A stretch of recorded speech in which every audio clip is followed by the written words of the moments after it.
오늘 우리에게 주시는 하나님의 말씀은 골로새서 2장 3절에서 7절의 말씀입니다. 그리스도 안에는 모든 지혜와 지식의 보화가 감추어져 있습니다. 내가 이 말을 하는 것은 아무도 교묘한 말로 여러분을 속이지 못하게 하기 위함입니다. 나는 육체로는 비록 떠나 있으나 영으로는 여러분과 함께 있으며 여러분이 질서 있게 살아가는 것과 그리스도를 믿는 여러분의 믿음이 굳건한 것을 보고 기뻐하고 있습니다. 그러므로 여러분이 그리스도 예수를 주님으로 받아들였으니 그분 안에서 살아가십시오. 여러분은 그분 안에 뿌리를 받고 세우심을 입어서 가르침을 받은 대로 믿음을 굳게 하여 감사의 마음이 넘치게 하십시오. 아멘. 하나님의 말씀입니다. 다 함께 자리에 앉겠습니다.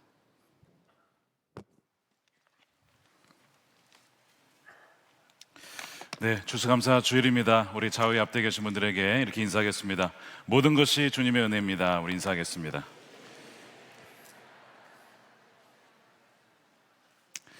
네, 모든 것이 주님의 은혜입니다. 우리 모든 영광과 감사를 우리 주님께 올려드리는 오늘 예배가 되었으면 좋겠습니다. 고난도 흔들 수 없는 감사의 뿌리라는 제목의 말씀을 나누도록 하겠습니다.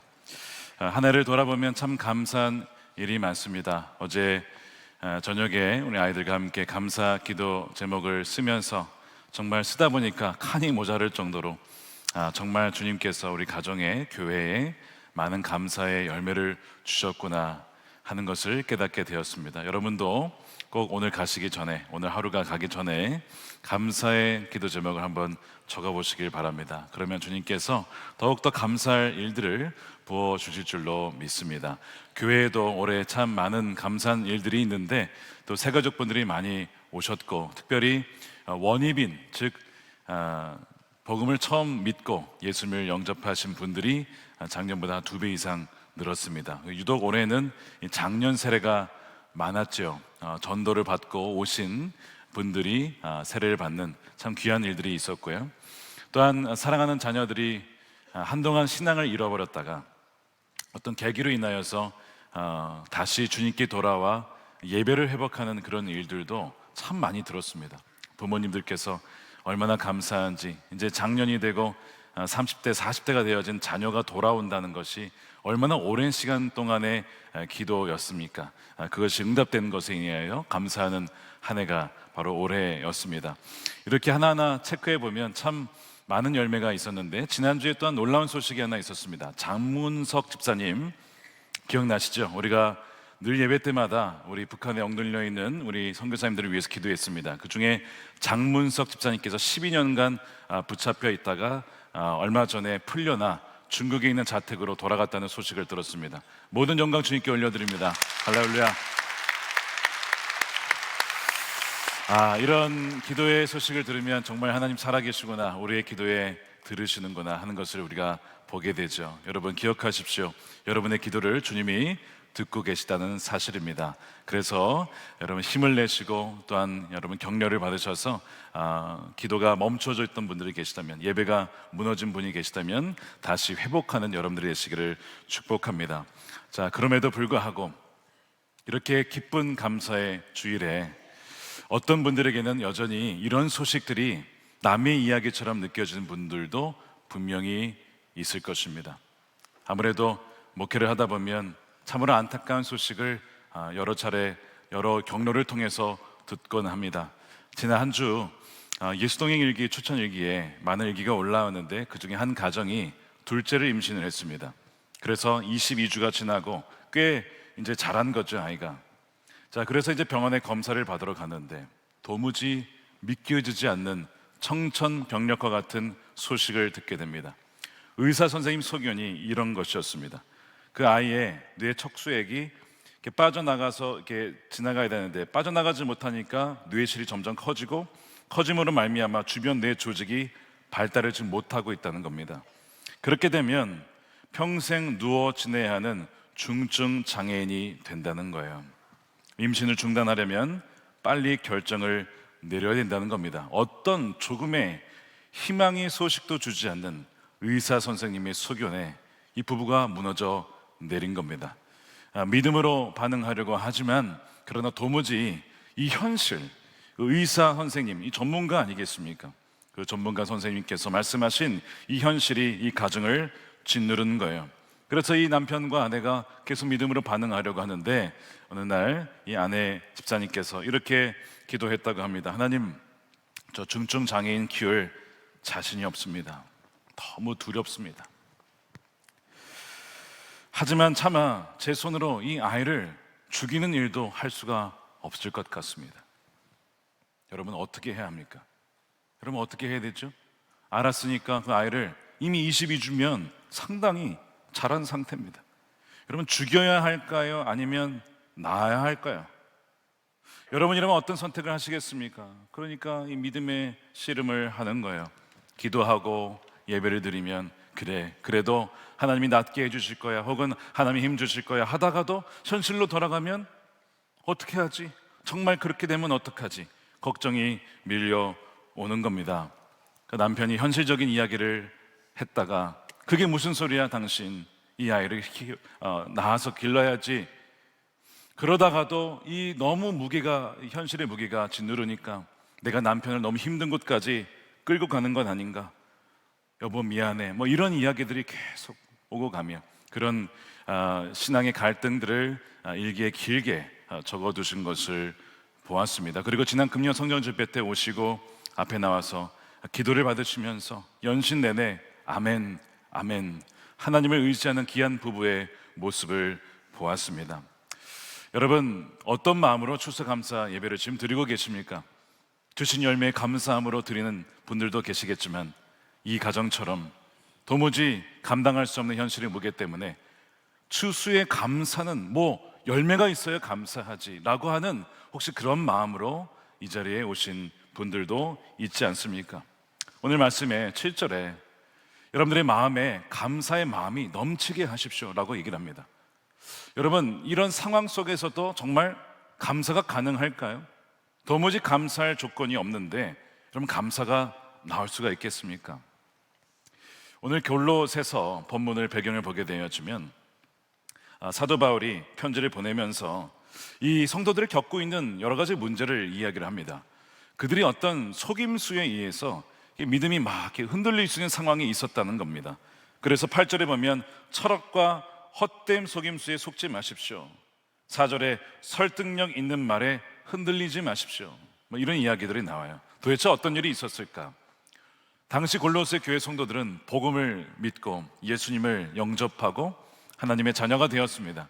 자, 그런데 그 당시에 이 혼합주의 사상이 있어서 여전히 유대교의 율법주의 사상과 또한 헬라의 이 신비주의 사상도 있었고 또한 천사 숭배와 같이 뭔가 영적인 존재를 숭배를 해야 뭔가 더 하나님께 가까이 나아갈 수 있다라고 하는 좀 교묘한 그런 이야기들도 함께 퍼져나갔습니다. 정리하자면 이런 겁니다. 그리스도를 믿는 것으로 충분하지 않다.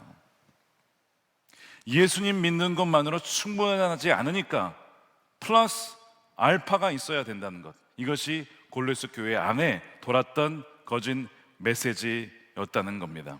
굉장히 설득력 있는 메시지였어요. 그래서 뭔가 신비한 체험을 해야 되고 뭔가 사람들이 알지 못하는 신비한 지식을 알아야만 너희가 진짜 고차원적인 어떤 영성을 누리는 것이다, 뭐 이런 식으로 사람들을 미혹한 것입니다. 그리스도만으로 충분하지 않으니까 플러스가 필요해. 여러분 우리도 주중에 늘 듣는 메시지가 그거 아닙니까? 우리가 주님을 떠나지는 않지만 주님을 믿는다고 하지만 뭔가 예수님만으로는 충분하지 않은 것, 뭔가 플러스 알파가 있어야만 할 것만 같은 그런 이야기를 듣지 않습니까? 그래서 믿음 플러스 건강이 있어야 되고 믿음 플러스 재정이 있어야 되고 믿음 플러스 인기와 명예가 권력이 있어야 한다, 예수님만으로는 충분하지 못하다라는 이야기를 주중에 얼마나 다양한 매체를 통해서 우리는 듣습니까?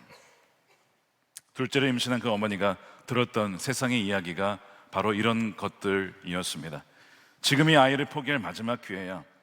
물론 마음은 아프겠지만 평생 고생하는 것보다 낫지 않냐.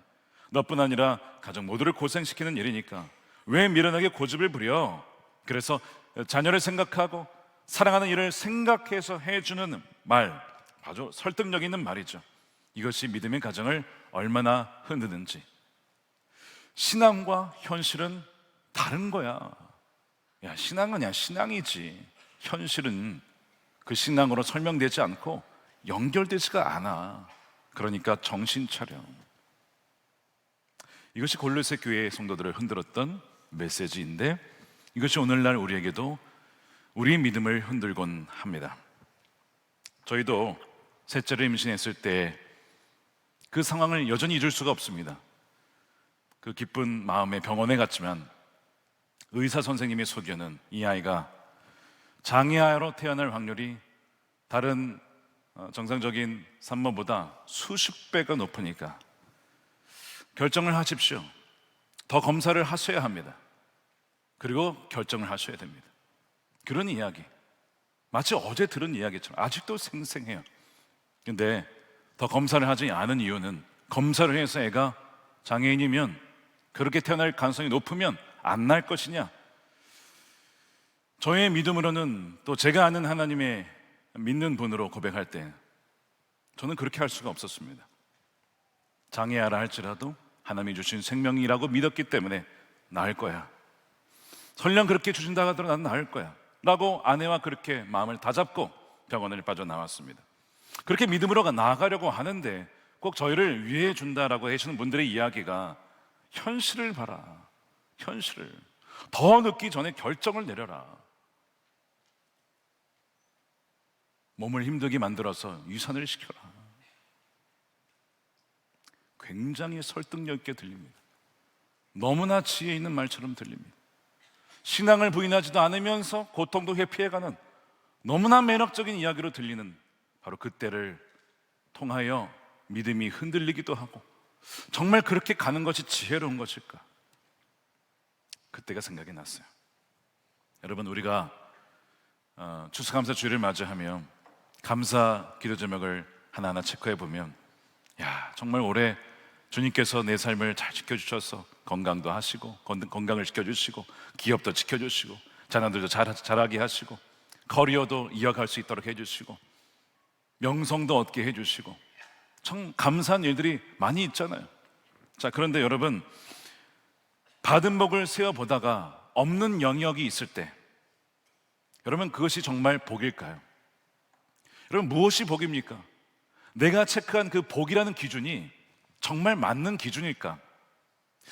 내가 보기에 이거는 아닌 것 같아 하는 그 영역이 복이 아니야 이거는 라고 하는 것이 정말 복이 아닐까요? 산성수훈을 읽어보면 참 이상한 말이 나오죠. 박해받는 자는 복이 있다. 이런 복이 어디 있습니까? 누가 세상에서 이런 복을 복이라고 합니까? 근데 주님은 복이라고 합니다. 천국에서 상급이 있다고 해요. 뭔가 이 세상이 말하는 복과 주님께서 말하신 이 성경에서 말하는 복이 다르다는 것을 알게 되죠. 그러니까 이런 세상의 복의 기준에 의해서 우리의 신앙을 흔들 때마다 우리는 혼동이 오고 우리는 속임수에 넘어갈 수도 있는 거예요. 그러다 보니까 그 감사의 조건도 뭔가 눈에 보이고 세상의 기준에 맞는 복이 되어야만 감사한 것이고, 그렇지 않으면 감사할 수 없는, 그렇게 바뀌어버리는 우리의 모습을 보게 되죠. 자, 그런데 사도 바울은 오늘 말씀에 뭐라고 하고 있냐면, 어떤 상황 중에도, 심지어 고난의 상황 속에서도 흔들리지 아니하는 그 감사의 뿌리가 있다라고, 그래서 감사할 수 있다라고 이야기를 합니다. 그것이 무엇인지 두 가지를 이야기하는데, 첫 번째는 무엇이냐? 바로 지혜의 뿌리 되신 예수님이십니다. 그리스도가 모든 지혜의 보화이시다라는 거예요. 자, 그리스도로 충분하지 않다라는 그 이야기의 반박이 뭐냐? 예수 그리스도가 모든 지혜와 지식의 보화다라고 하는 것입니다. 그것이 3절 말씀인데 우리 함께 읽겠습니다. 시작. 그리스도 안에는 모든 지혜와 지식의 보화가 감추어져 있습니다. 할렐루야. 와, 주님 안에 모든 지식과 지혜의 보화가 감추어져 있답니다. 여러분 정말 믿으십니까? 주님의 지혜를 구하고 지식을 구하고 우리를 깨닫게 하시고 우리를 정말 우리가 생각하지도 못했던 방식으로 인도해 주시는, 정말 우리의 헤아릴 수 없는 그 지혜, 그를 넘어서 역사하시는 주님의 어떤 인도하심이 있다는 것입니다. 근데 사실 우리가 막상 어려움을 당하면 이 말이 약간 뜬구름 잡는 이야기처럼 느껴질 수도 있어요. 그 자녀의 아픔을 갖고 있는 가정에게 그리스도가 모든 지혜와 지식에 보하다라는 것이 어떤 위로가 될까요? 여러분들이 지금 어려운 형편이 계시다면 이 말씀이 여러분 위로가 정말 되십니까? 정말 아멘입니까? 아니면 도대체 이 말씀이 내 삶과 무슨 관련이 있을까? 그렇게 반응하십니까? 아마 후자인 분들도 많이 있으실 거예요. 그런데 여기서 이제 사도 바울이 지혜를 말할 때는 아까 말씀드린 대로 세상의 지혜하고는 좀 다른 지혜를 말하고 있습니다. 세상의 지혜는 전문가의 지식입니다. 그래서 통계를 보면 일상 이 정도면 이렇게 됩니다. 확률을 얘기하죠. 그리고 대체로 그게 맞아요. 그러니까 이런 통계에 의해서 이런 증상은 이런 중증 장애로 이어지니까 지혜로운 선택을 하십시오. 그렇게 이야기를 하는 것입니다. 그래서 이 아이의 우리가 미래를 의학적, 과학적 기반에 의해서 봤으니까 빨리 선택을 해야 합니다. 이것이 세상의 지혜예요. 자, 세상의 지혜의 본질은 뭐가 있냐면 고통을 피하라는 겁니다. 고통을 피하라. 손해보는 장사하지 말아라. 그게 현명한 거야. 이게 이제 세상의 지혜의 본질입니다. 여러분, 맞는 얘기 아닙니까? 여러분, 그러면 고통을 피해야지 고통을 맞이할 사람이 좋아하는 사람이 어디 있겠습니까? 기업을 운영해도 여러분 손해 보려고 운영하신 분이 어디 있습니까? 다 유익과 이윤을 남기려고 사업하는 거 아니겠습니까? 이거 세상의 지혜에 맞는 부분들이 굉장히 많은 거예요.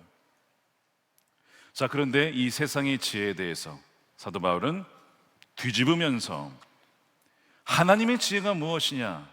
하나님의 지혜가 십자가이고 하나님의 지혜가 그리스도에 있음을 증거하면서 그것이 세상의 지혜와 어떻게 다르고 충돌될 수 있는지 때로는 그거를 이야기를 합니다. 먼저 그리스도가 어떤 분이신지를 골로새서 1장 16절에 이렇게 얘기를 합니다. 만물이 그분 안에서 창조되었습니다. 저와 여러분도 그분 안에서 창조된 것을 믿으십니까? 하늘에 있는 것들이나 땅에 있는 것들이나 보이는 것들이나 보이지 않는 것들이나 왕권, 주권, 권력, 권세 모두가 모든 것이 그분으로 말미암아 그분이 모르시는 게 없어요. 그분을 거치지 않은 것이 없어요. 그분이 승인 없이 된 것이 없다는 거예요. 그분으로 말미암아 창조되었고 그분을 위하여 창조되었다는 것입니다. 그리스도를 만물의 창조자라고 또한 표현을 하고 있는 것이죠. 왜요? 하나님께서 세상을 말씀으로 지었는데 그 말씀이 누굽니까? 로고스, 바로 예수 그리스도를 말씀하죠. 그래서 생명을 지으신 분이 의사가 아니라 그리스도이기 때문에 그 어떠한 생명도 그 모든 목적과 주권이 주님 안에 있으므로 함부로 세상의 지혜로 판가름하려 해서는 안 된다는 거예요. 사람을 스펙이나 재능이나 능력으로만 재단해서는 안 된다는 거예요. 그 사람의 존재의 가치를 그런 눈에 보이는 것으로만 보지 말라는 것입니다. 하나님 보시기에는 세상이 볼 때 뛰어난 사람이 하나님 보시기에는 더 미련해 보일 수 있고 세상이 보기에는 미련한 사람이 하나님 보시기에는 더 지혜롭고 뛰어난 사람일 수 있다는 것이죠. 이것이 세상의 지혜와 하나님의 지혜의 차이점입니다. 그래서 우리 삶에 일어나는 고난과 질병과 어떠한 고통이 있을 때 그분의 설계도 밖에서 일어난 사고가 아닙니다. 야, 나도 그런 일이 일어날 줄 몰랐다. 야, 미안하다. 주님께는 그런 것이 없다는 거예요. 그분의 주권적인 지혜 안에 이 지혜를 우리가 다 헤아릴 수가 없어요. 지혜 안에 있는 사건임을 믿는 것입니다. 당시에 저에게도 이해할 수가 없었지만 왜 저희 가정에 이런 어려움을 주십니까? 이해할 수 없었어요. 원인이 뭔지 알 수 없었어요. 그런데 그때 붙잡았던 것은 하나님의 신실하심, 그 하나님의 지혜, 내 머리는 도무지 계산할 수 없는 그분의 지혜, 그분을 믿었기 때문에 나아갔던 것입니다. 하나님의 은혜였지요. 바로 사도 바울은 그 얘기를 하고 있는 거예요. 세상의 지혜와 하나님의 지혜는 너무나 다르기 때문에 하나님의 지혜 가운데 우리의 고통을 볼 수 있는 눈이 열려야 된다라고 하는 것이죠. 그러면서 소개하는 것이 고린도전서에 가보면 십자가입니다. 여러분, 십자가는요 고통 그 자체죠. 죽음 그 자체죠. 세상의 지혜에 따라 고통을 피하라고 한다면 여러분, 주님은 우리에게 오지 않으셨을 거예요. 세상의 지혜에 따라서 손해보는 걸 피하라고 했으면 여러분 주님은 오시지 않았을 것이고 우리는 다 지옥 백성이 될 수밖에 없었던 그런 위치에 있었을 것입니다. 그런데 십자가는 뭡니까? 기꺼이 희생하고 기꺼이 고통을 마주하며 기꺼이 그 죽음을 잔을 마신 바로 이 십자가가 그 고통의 상징인데 그것을 자랑한다는 거예요. 고린도전서 1장 23절에 우리는 십자가에 달리신 그리스도를 전합니다. 십자가에 달리신 그리스도를 전합니다. 이 그리스도는 하나님의 능력이고 하나님의 지혜입니다. 도무지 인간의 머리로 낼 수 없는 지혜라는 거죠. 하나님의 어리석음이 사람의 지혜보다 더 지혜롭고 하나님의 약함이 사람의 강함보다 더 강합니다. 사랑하는 여러분, 어떤 형편이 있든지 하나님의 지혜가 있기에 그 지혜를 신뢰함으로 감사하는 여러분 되시길 축복합니다. 내 머리로선 지금 이해가 되지 않습니다. 왜 이러한 일이 벌어지고 있는지, 왜 나에게 이런 고통이 있는지 이해할 수 없어요. 근데 하나님의 지혜는 우리의 이성을 뛰어넘어 역사한다는 거예요. 미국에 1967년 17살의 소녀가 있었습니다. 조니 에릭슨 타다라고 하는 소녀인데 매우 활기차고 재능 있는 여자아이였습니다. 수영을 좋아했고 승마를 좋아했고 어느 날 여름에 바닷가에 다이빙을 하는데 뛰어내렸습니다. 근데 그 해변은 낮은 수심의 해변이었어요.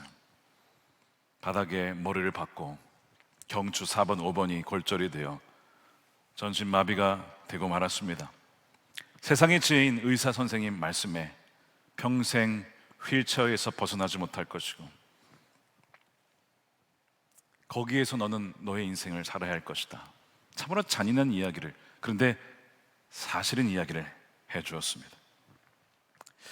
그 이야기를 듣자 조니가 절망을 합니다. 내가 살아갈 이유가 뭘까? 움직이지도 못하는데. 그래서 2년간 고통스러워하다가 스스로 목숨을 끊으려 한 것이 여러 차례였다고 해요. 이것이 세상의 지혜의 조언이었습니다. 그런데 하나님의 지혜의 측면이 있었습니다. 말씀드린 대로 하나님의 지혜는 이 고난의 원인을 다 이야기하지는 않습니다. 고난의 원인이 신비의 영역 속에 있어요. 왜 이런 일이 벌어졌는지 알 수 없습니다. 그러나 이 하나님의 지혜는 고통의 원인을 묻는 대신에 고통에 대한 하나님의 응답을 보여주는데, 왜냐하면 십자가는 고통을 피하게 하는 것이 아니라 그 고통 속으로 주님께서 들어오신 것을 상징하기 때문입니다. 그래서 그 힘들어하는 조니에게 친구가 다가왔어요. 신디라는 친구가 와서 십자가 복음을 전하는데 굉장히 독특하게 전했습니다. 그 아이의 형편에 맞게 복음을 전한 거예요. 뭐라고 했냐면, 예수님이 이 땅에 오셔서 너와 같이 십자가에서 마비가 되어 죽으셨어, 이런 얘기를 한 겁니다. 그게 무슨 얘기야? 예수님이 십자가에 매달리셨을 때 손과 발이 고정되어 꼼짝할 수 없었거든.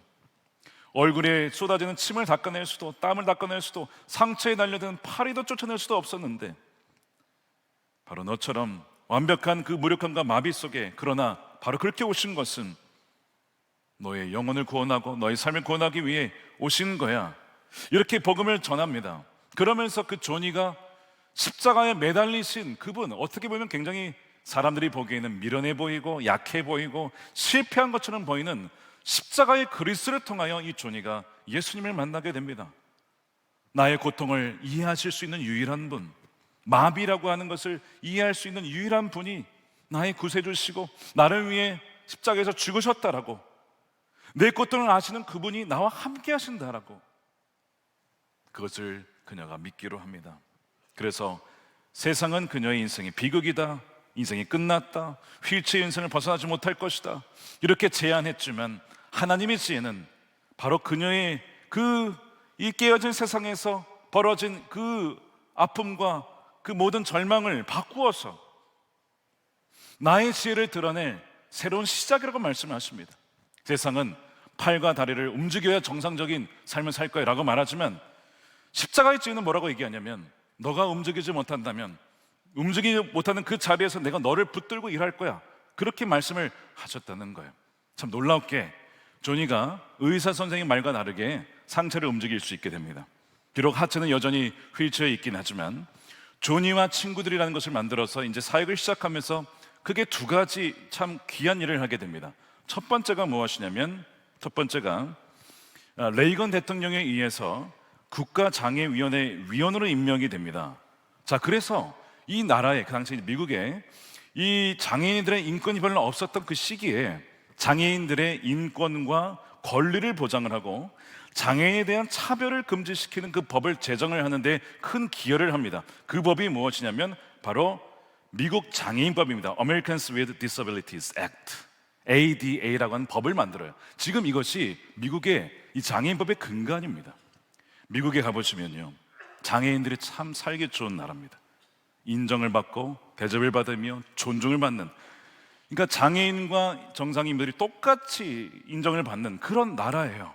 제가 그곳에 살면서 참 우리나라가 배웠으면 좋겠다는 많은 것 중에 하나가 바로 그 부분이었습니다. 그런데 그것을, 그 법의 기반을 이 존이라고 하는, 세상이 보기에는 완전히 실패한 인생, 망가진 인생, 버려진 인생, 그녀를 통해 이 법을 만들었다는 것, 정말 하나님의 지혜가 아니고 무엇이겠습니까? 또한 그녀를 통하여서 세계 20만 명에게 휠체어를 선물합니다. 세상의 바퀴라는 프로그램을 통해서. 그래서 저 아프리카에 멀리 있는 그 한 가정에 아이가 역시 장애로 태어났는데 이 생전 뭐 나갈 수도 없는 그런 아이였어요. 근데 휠체어를 받고 나서 바깥으로 나가게 되고 예배당까지 가게 되어지고 하나님 만나게 되어지고 그 휠체어에서 하나님을 찬양하며 주님 만나는 그 놀라운 경험을 하게 됩니다. 이 모든 것이 이 존이라고 하는 인생, 실패한 것만 같은 그 인생을 하나님께서 악을 선으로 바꾸셔서 인도해 주신 하나님의 지혜였다는 것입니다. 사랑하는 여러분, 이 십자가의 그리스도는 고통을 다 제거해 주시는 그런 것이 아니라 그 고통과 함께 하시며 또한 고통을 통과할 수 있는 하나님의 지혜가 바로 십자가이고, 바로 그 하나님의 지혜가 있기 때문에 우리는요, 어떠한 상황 중에도 뭐 할 수가 있는 것입니까? 하나님의 지혜를 신뢰하기에 감사할 수가 있는 것입니다. 이 절대 감사를 회복하고 고백하는 저와 여러분이 되시기를 축복합니다. 두 번째 뿌리가 있습니다. 두 번째 뿌리는 주권의 뿌리입니다. 자, 아까는 지혜의 뿌리였고 두 번째는 주권의 뿌리인데, 그리스도 예수가 주님이시다라는 것입니다. 자, 6절 말씀 보십시오.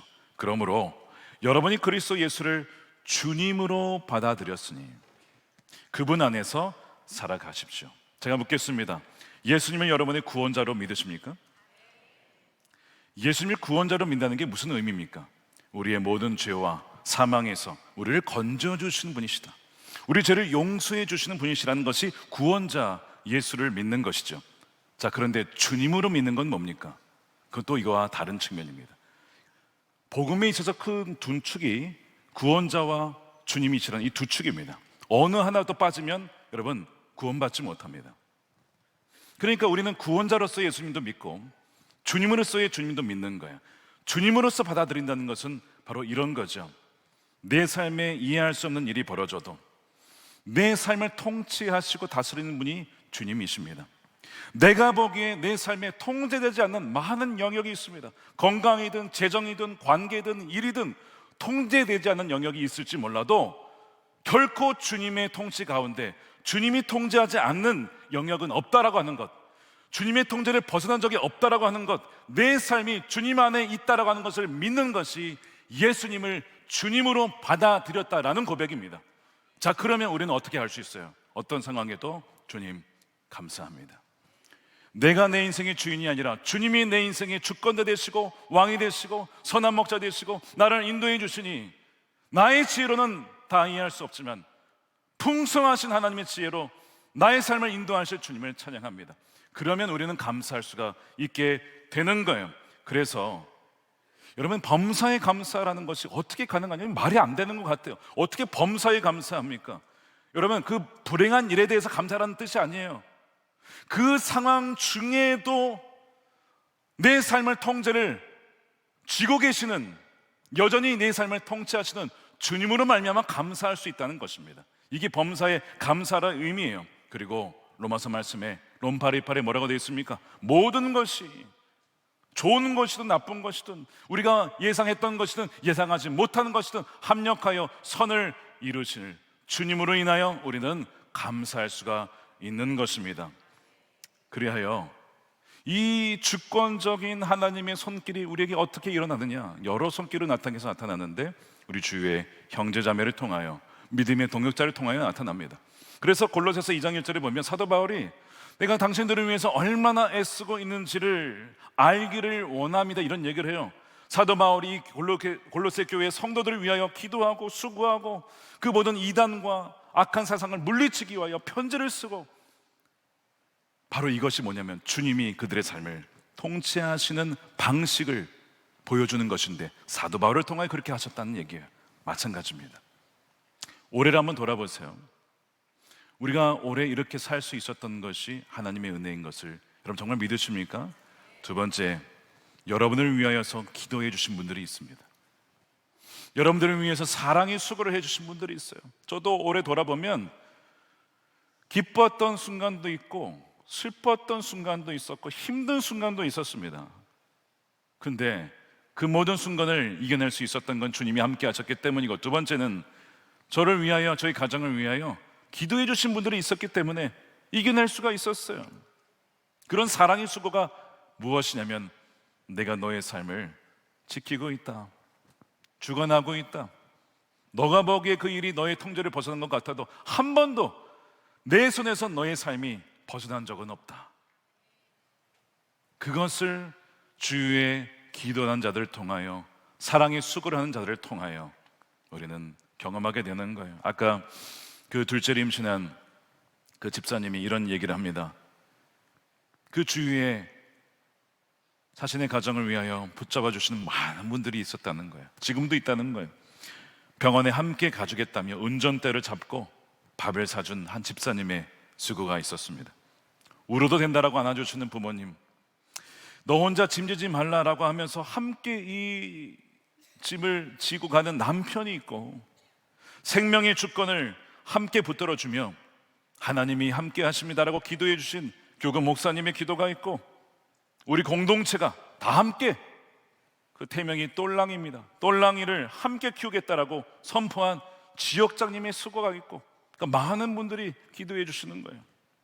죽한 그릇에 따뜻한 위로가 있고, 오늘 또 1부 3부 간증하신 우리 성도님의 고백에도 제자 훈련방에서 기도해주고, 속회에서 기도해주고, 통일 장마당 거기에서 만난 분들을 기도해주시고, 예수일기에 댓글로 기도해주시고, 많은 기도와 수고를 통하여 자기가 설 수 있었다는 고백을 하십니다. 돌아보면 이 모든 것이 뭡니까? 주권자 되신 주님께서 우리를 얼마나 사랑하시는지, 우리를 정확하게 인도하신다는 분명한 증거인 것입니다.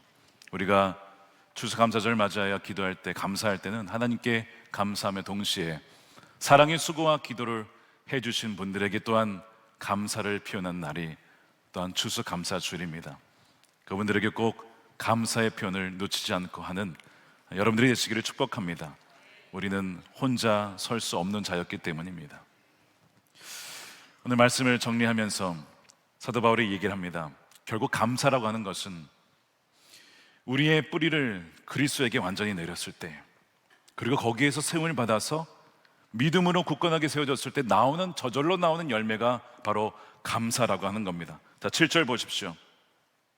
여러분은 그분 안에 뿌리를 받고 세우심을 입어 가르침을 받은 대로 믿음을 굳게 하여 감사의 마음이 넘치게 하십시오.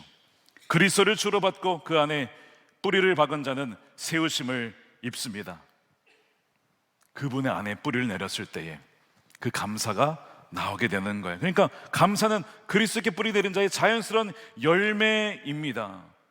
이 열매의 모습을 잘 보여주는 장면이 예레미야 17장 7절입니다. 잘 들어보십시오. 그러나 주님을 믿고 의지하는 사람은 복을 받을 것이다. 그는 물가에 심은 나무와 같아서 뿌리를 개울가로 뻗으니 잎이 언제나 푸름으로 무더위가 닥쳐와도 걱정이 없고 가뭄이 심해도 걱정이 없다. 그 나무는 언제나 열매를 맺는다. 언제나 열매를 맺는다. 여러분, 주님을 믿고 의지하는 사람에게 뭐가 있다고 했습니까? 복이 있습니다. 그리고 언제나 열매를 맺는 줄 믿습니다. 그 열매는 가뭄의 시절에, 겨울의 시절에 눈에 보이는 열매가 아닙니다. 인내의 열매, 오래 참음의 열매, 주님께서 우리를 오래 참아주신 그 주님의 성품을 닮아가는 열매, 그 열매가 우리에게 맺혀진다는 것이죠. 사랑하는 여러분, 추수감사절을 맞이하여 우리에게 보이는 열매로 인하여서 감사하지만 보이지 않는 열매와 앙상한 가지로 인하여서 혹시 절망하십니까? 여러분, 그러지 마십시오.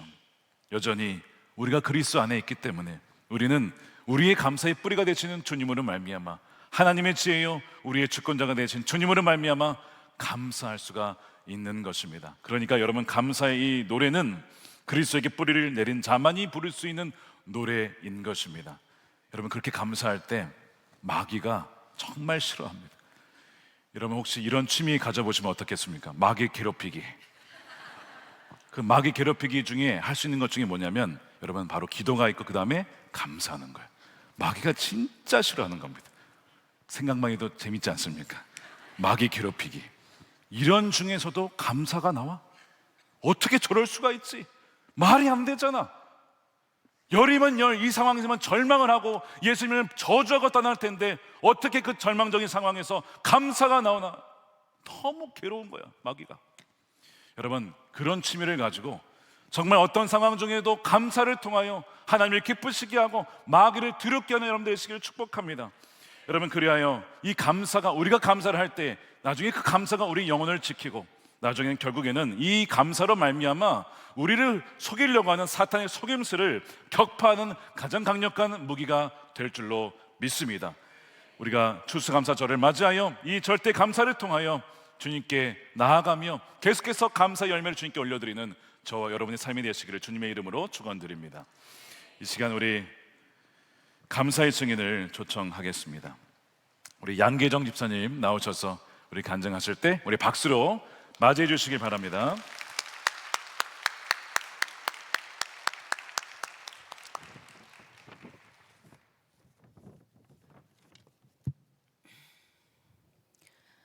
저에게는 특별한 아들이 있습니다. 제 아들은 고등학교 1학년 3월 달부터 방 안에서 나오지 않고 9년 동안 문박 출입을 하지 않았습니다. 아들의 문제로 세상의 유명한 의사도 찾아가 보았지만 해결책은 얻지 못하고 돌아와야 했습니다. 믿지 않는 남편은 저에게 너는 가정교육을 어떻게 시킨 거냐? 아이가 저렇게 된 것은 다 너 때문이다 라며 말하였고 저는 스스로를 한없는 죄인이라 여기게 되었습니다. 열리지 않는 아들의 방문 근처에 가서 인기척이 느껴지면 아들이 살아있구나 안도하며 생사를 확인하는 정도가 제가 할 수 있는 전부였습니다. 2019년 사이버 사기까지 당하여 제 마음은 더욱 무너져가고 있었습니다. 그때의 저는 안성에서 교회로 오가는 고속도로에서 어떻게 하면 한 방에 이 세상과 이별할 수 있을까를 생각했었습니다. 아들의 문제도 해결받지 못했는데 이제는 어마어마한 빚까지 생기니 살고 싶은 희망이 없었습니다. 코로나가 한창이던 2020년 초 지인의 소개로 평택에 있는 건설 현장에서 일을 시작하게 되었습니다. 새벽 3시 30분에 준비해서 건설 현장 안전 담당자로 출근했고 밤 8시까지 일하는 일과가 반복되었습니다. 당시 새벽 출근할 때 저는 귀에 이어폰을 꽂고 새벽 예배의 말씀과 찬양을 들으며 그 시간을 견뎠습니다. 주님이 공급해 주시는 말씀으로 나의 영혼을 덮지 않으면 그날 하루를 견디기가 너무 힘들었었기 때문입니다. 새해인 2024년 담임 목사님께서는 전교인이 한 말씀을 먹는 말씀 함께 묵상을 선포하셨고 말씀에 갈급했던 저는 소속되어 있던 여성교회 친구들에게 말씀 함께로 매일 묵상하기를 제안했고 15명의 성도님들과 묵상을 시작했습니다. 주님께서 매일 주시는 말씀은 하루를 살아가며 의사결정을 하는 기준이 되기도 했었고 또 어떤 날은 마치 하늘에서 망원경으로 나의 삶을 다 살펴보시고 있었다는 듯이 미리 준비해 놓으신 말씀을 접하며 마치 숨겨둔 보물을 찾은 듯이 통곡하며 주님의 은혜를 경험하는 날도 있었습니다. 내일은 또 어떤 말씀으로 나를 인도하실까 하는 기대감이 있는 날도 있었지만, 어떤 날은 말씀을 읽을 때 쏟아지는 잠 때문에 하루 정도 건너뛰고 싶을 때도 있었습니다. 하지만 여럿이 함께하니 서로가 서로에게 의지가 되어 매일 꾸준히 말씀을 읽게 되었습니다. 주님의 은혜와 회복을 경험하던 그해 여름, 아들의 돌발 행동이 시작되었습니다. 이송된 정신병원에서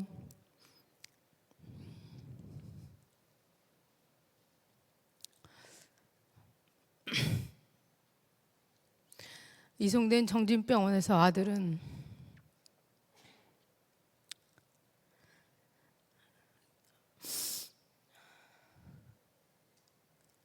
긴장성 조현병 진단을 받았습니다.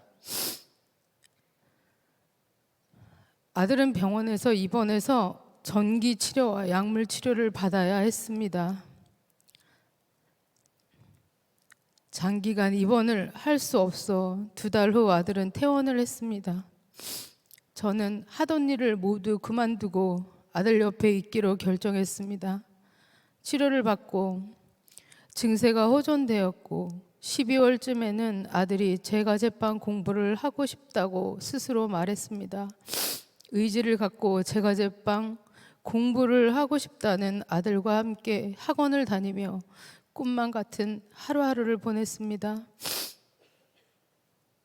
그렇지만 그 기쁨도 잠시, 아들은 다시 치료를 거부하기 시작했고 1년 동안 치료가 중단되었습니다.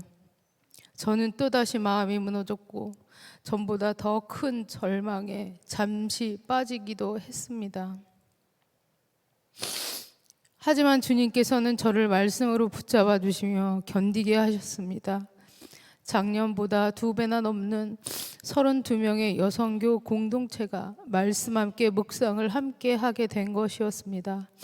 작년에 읽었던 말씀이었지만 다시 또 읽으니 작년에 잘 이해가 되지 않았던 부분이 조금 더 이해가 되기도 했고, 성경 읽는 것이 재미있게 느껴지기도 했습니다. 선지자들의 믿음의 기록들이 저의 삶에 투영되어 저를 인도하시고 때로는 주님의 그 크신 사랑이 누려지는 은혜를 경험하기도 하였습니다. 이제 말씀 함께는 아침에 눈을 뜨면 가장 먼저 해야 하는 저의 일상의 습관이 되었습니다. 감사하게도 올해 9월에는 우리 교회에서 준비한 튀르키예와 그리스 성지 순례를 다녀오게 되었습니다.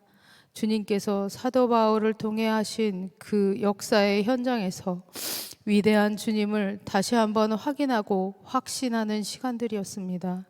그 옛날 도보로 또는 낙타를 타고 사도 바울이 여러 나라를 돌며 20여 년을 전도했었다는 엄청난 사실에 나의 문제들은 더욱더 작게 느껴졌습니다.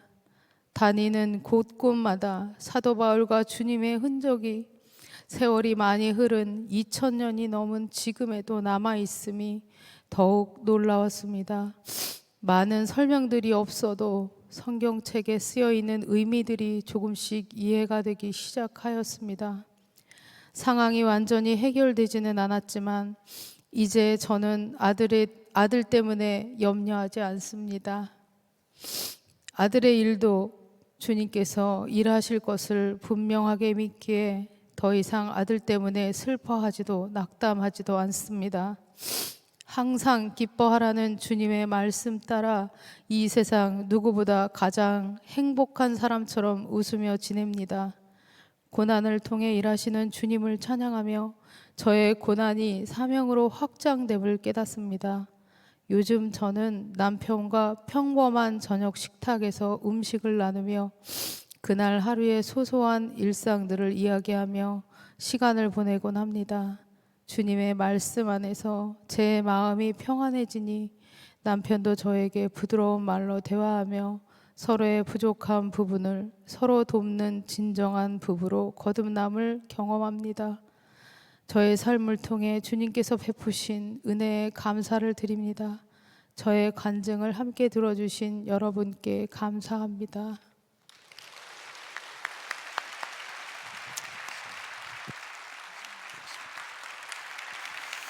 다시 한번 우리 격려의 박수 해주시기 바랍니다.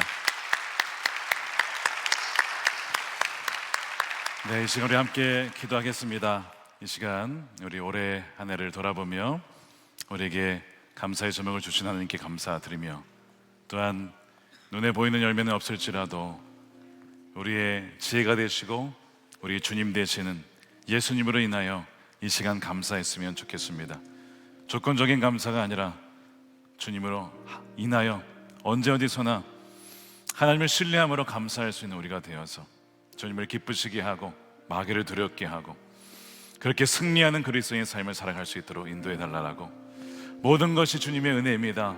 감사하며 우리 함께 이 시간 감사 기도로 주님께 나가도록 하겠습니다. 살아계신 아버지 하나님 감사합니다. 주님, 모든 것이 하나님의 은혜임을 고백합니다. 아버지, 당연한 것이 하나도 없었음을 고백하며 하나하나 주님의 뜻 가운데 있었음을 감사드립니다. 주여, 친히 오늘도 말씀하시고 깨닫게 해주심이 감사드립니다. 주여, 우리 가정도 우리 자녀들도 우리 일터에도 또 주님을 알아가는 기쁨을 허락해 주심에 감사합니다. 믿음이 들어가게 하심에 감사합니다. 주님을 더 사랑할 수 있도록 인도해 주심에 감사합니다.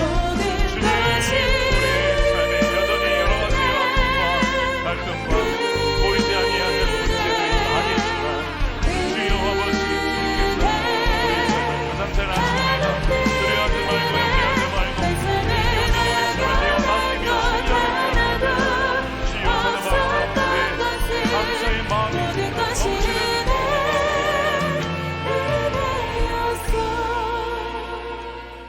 살아계신 아버지 하나님, 2025년도 한 해 동안 베풀어 주신 은혜에 감사합니다. 우리가 숨쉬며 호흡하며 살아갈 수 있는 모든 것이 당연한 것이 아니라 주님의 전적인 은혜인 것을 이 시간 고백하오니 주님 홀로 영광을 받아 주시옵소서. 주님, 우리의 가정을 지켜주시고 자녀를 지켜주시고 우리의 일터를 지켜주시고 또 하나님, 일할 수 있는 힘과 재능과 어떤 경험을 주셔서 감사합니다. 무엇보다 주님을 더 알게 하시고 주님께 더 한 걸음 더 가까이 가게 하시고 우리의 믿음이 한층 더 자라게 하신 하나님의 은혜에 감사를 드립니다. 주님, 우리의 눈에 보이는 열매만이 아니라 보이지 않는 열매, 또 보이지 않는 열매로 인하여서 실망하는 자 아니라 주님, 주님으로 말미암아 세상의 지혜가 아니라 하나님의 지혜이신 그리스도, 우리의 인생의 참으로 주인 되신 주님으로 말미암아 어떤 순간에도 가뭄이 닥쳐도 또한 환란이 다가와도 홍수가 다가와도 언제 어디서나 감사로 하나님께 영광을 드리는 우리 선화목적의 모든 예배자들이 되게 하여 주시옵소서. 믿음의 눈이 활짝 열리기를 원합니다. 눈에 보이는 대로 살아가다가 실망할 때가 참 많이 있었으나 보이지 않지만 분명히 계시는 주님을 바라보며 함께 하시는 주님으로 인하여 감사와 찬양을 올려드릴 수 있는 우리 모두가 되게 하여 주시옵소서. 그리하여 우리의 입술의 고백이 원망과 불평과 비판과 비난이 아니라 늘 감사의 노래, 감사의 찬양이 흘러갈 수 있도록 우리의 입술을 정결케 하여 주시옵시고 날마다 끊이지 아니하는 감사로 말미암아 실제로 감사의 제목들과 열매들이 넘쳐나는 우리 사랑하는 우리 모든 성도들의 삶이 되게 하여 주시옵소서. 아버지 하나님, 장문석 집사님을 석방시켜 주심에 감사합니다. 나머지 우리 김국기 김정은 목사님도 최충길 선교사님도 나머지 묶여있는 하나님의 백성들도 풀어 주시옵소서. 아버지 하나님, 이 시간 11조로 감사헌금으로 또한 건축헌금으로 구제헌금으로 주님께 구별하여 올려드리며 우리 인생을 다시 한번 주님께 맡겨 드리오니 주님께서 가장 선한 길로 모든 것을 합력하여 선을 이루어가 주시옵소서. 아버지 하나님, 이 나라를 기억하여 주시고 하나님을 경외하는 나라, 늘 감사와 찬양이 넘치는 나라가 되게 하여 주시옵시고 모든 거짓이 사라지고 진리 위에 세워지는 이 나라가 되기를 원합니다. 아버지 하나님, 남과 북이 복음으로 통일되며 복음이 땅 끝까지 증거되어서 주님이 다시 오시는 그날을 예비하는 하나님의 군사들로 하나님 다 쓰임받다가 주 앞에 설 수 있도록 주여 인도하여 주시옵소서. 감사하며 예수님의 이름으로 기도드립니다. 아멘. 우리 인생 찬양 참여해 주신 분들께 감사드리며 우리 베스트 오브 더 베스트 송이 꼽혔습니다. 바로 은혜입니다. 우리 다 같이 일어나셔서 우리 추수감사 예물을 드리며 우리 은혜 찬양 함께 고백하겠습니다.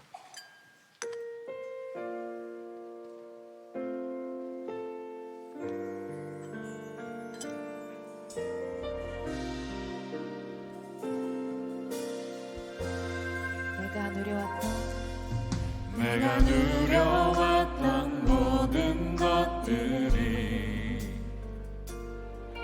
내가 지나왔던 모든 시간이, 내가 걸어왔던 모든 순간이 당연한 것 아니라 은혜였습니다. 당연한 것 아니라 은혜였소. 아침에 가 뜨고 저녁에 놓은 봄의 꽃향기와 가을의 열매, 변하는 계절의 모든 순간, 변하는 계절의 모든 당연한 건 아니라 그것도 은혜였습니다. 당연한 건 아니라 우리 두 손 들고 찬양합시다. 모든 것이 은혜입니다. 모든 것이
올려드립니다. 할렐루야.